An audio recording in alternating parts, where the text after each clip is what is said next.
दुराई जालौन। प्रमुख सचिव L0 वेंकटेश्वर लू, परिवहन विभाग U0 शासन एवं महानिदेशक उपाम श्री L0 वेंकटेश्वर लू की अध्यक्षता में मुख्यमंत्री अभ्युदय योजना एवं सड़क सुरक्षा के संबंध में समीक्षा बैठक विकास भवन के रानी लक्ष्मीबाई सभागार में आयोजित की गई।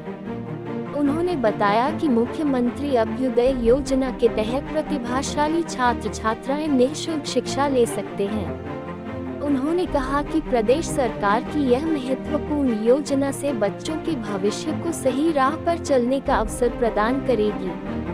उन्होंने कहा कि गरीबी अवस्था में अभिभावक अपने बच्चों को उच्च शिक्षा प्रदान नहीं करा सकते हैं, ऐसे में मुख्यमंत्री अभ्युदय योजना के तहत निःशुल्क कोचिंग पढ़ सकते हैं। होनहार छात्रों के लिए यह बहुत ही बड़ा अवसर है। उन्होंने कहा कि मुख्यमंत्री अभ्युदय योजना में बेहतर अध्यापक नियुक्त कर छात्र छात्राओं को शिक्षा दी जाए, इसमें किसी प्रकार की लापरवाही बर्दाश्त नहीं की जाएगी। उन्होंने निर्देशित करते हुए कहा कि सभी अधिकारी अपने अपने क्षेत्रों में विद्यालयों से संपर्क कर मुख्यमंत्री अभ्युदय योजना चलाए जाने हेतु अवगत कराएं, जिससे शहर के साथ साथ ग्रामीण क्षेत्र के छात्र छात्राओं को अपनी प्रतिभा को निखारने का अवसर मिल सके। उन्होंने कहा कि इस योजना को चलाने के लिए एक रूपरेखा तैयार की जाए, जिसमें अच्छे अध्यापक हो, साथ ही पढ़ने के लिए अच्छा माहौल भी बने। L0 वेंकटेश्वर लू ने सड़क सुरक्षा के संबंध में समीक्षा बैठक कर संबंधित अधिकारियों को आवश्यक दिशा निर्देश दिए। क्या दिशा निर्देश दिए हैं, क्या पाया गया? आज दो स्कीम्स के बारे में समीक्षा हुई है, अभ्युदय योजना का और सड़क सुरक्षा के बारे में। तो अभ्युदय योजना जो है करीब 2 साल पहले इसका माननीय मुख्यमंत्री जी ने लॉन्च किए थे। तो अभ्युदय योजना का जो सार है, जो ग्रामीण क्षेत्रों में जिनकी माँ बाप उतना साधन संपन्न नहीं है और उनको बहुत सारी चीज़ों की जानकारी नहीं है, तो ऐसे परिवारों में जो होनहार बच्चे है और ग्रामीण क्षेत्रों में जो स्कूलों में, सरकारी स्कूलों या प्राइवेट स्कूलों में जो बच्चे पढ़ रहे हैं, जो होशियार है और अनुशासित है, ऐसे लोगों को ढूंढ के, तलाश के, उनके अंदर की जो प्रतिभा है उसको जो है कैसे निखार दिया जाए, उनको आइडेंटिफाई भी करना है, उनको सही मार्गदर्शन और सपोर्ट देते हुए विभिन्न प्रतियोगी परीक्षाओं में उनको सफल बनाने के लिए ये पूरी अधिकारी वर्ग और समाज संयुक्त रूप से प्रयास करके इस अमृत काल में एक संवेदनशील समाज का निर्माण करने के लिए योजना शुरू हुई थी। तो उस दृष्टि से माननीय मुख्यमंत्री जी ने कहा कि भाई हर एक एग्जाम के लिए जो जिस एग्जाम का है, स्टाफ सिलेक्शन कमीशन हो, अधीनस्थ सेवा आयोग हो, बैंक एग्जाम हो, हर एक एग्जाम में जो बच्चा तैयार होना चाहते हैं, सिपाही बनना चाहते हैं, दरोगा बनना चाहते हैं, उसको भी पता होना चाहिए भाई दरोगा बनना चाहते हैं तो ये आप तैयारी इस तरह करेंगे, इस तरह की शारीरिक आपको क्षमता का विकसित करिए, मानसिक क्षमता का आप सेलेक्ट हो सकते हो।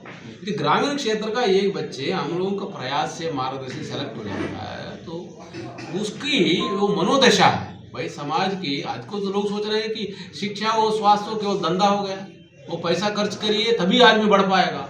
ये जो स्वार्थ से ही काम होगा, केवल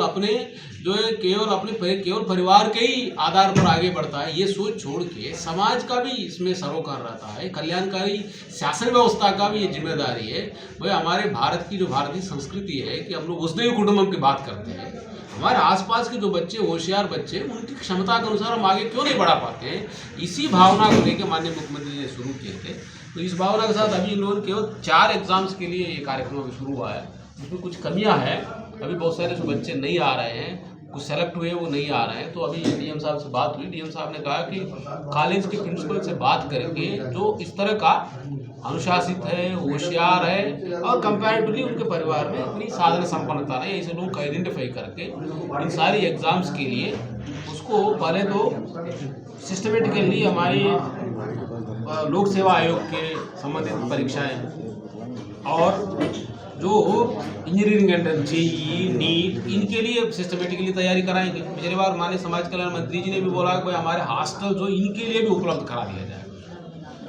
तो जो उनकी रहने की व्यवस्था भी हो, पढ़ाई हो और अच्छी क्वालिटी के टीचर्स हो, ये किया जाए। हमने ये भी बोला था कि डीएम साहब इसमें प्रयास करेंगे कि दूसरे एग्जाम्स के लिए भी जो तैयारी करा सकते हैं, मान लीजिए एसएससी में स्टाफ सिलेक्शन कमीशन की एग्जाम हो, बैंक एग्जाम को तैयारी कराने के लिए कोई एक सेंटर किसी तहसील में हो सकता है, किसी ब्लॉक में हो सकता है, कोई प्राइवेट कॉलेज भी हो सकता है, गवर्नमेंट कॉलेज भी हो सकता है, प्राइवेट हो गवर्नमेंट हो, सब अपने ही देश के लोग हैं।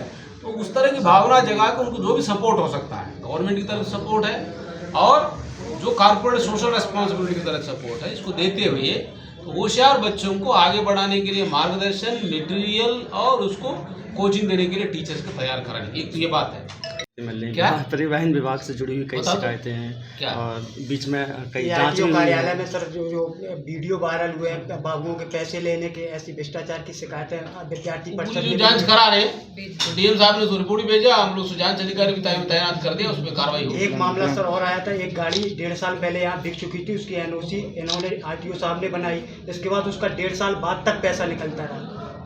तो उसको जितनी जो शिकायत वाले बिंदु है उसमें पूरी जांच अधिकारी नामित हुआ है, उसमें डीएम साहब रिपोर्ट भी भेजा है उस पर और उस जांच के आधार पर सख्त कार्रवाई होगी, राइट।